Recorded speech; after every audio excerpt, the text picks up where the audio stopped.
Using Karimnagar bricks, which are known for their high quality and low water absorption rate, can indeed help prevent dampness on walls. These bricks are made from clay found in the Karimnagar region of Telangana, India, and are known for their durability and resistance to moisture.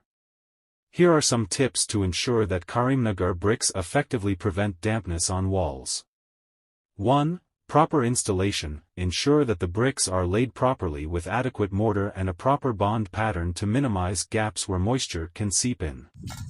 2. Good drainage. Ensure proper drainage systems are in place to divert rainwater away from the walls, preventing moisture buildup. 3.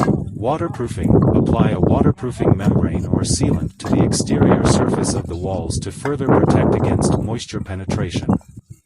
4th, vapor barrier. Install a vapor barrier on the interior side of the walls to prevent moisture from migrating into the interior spaces.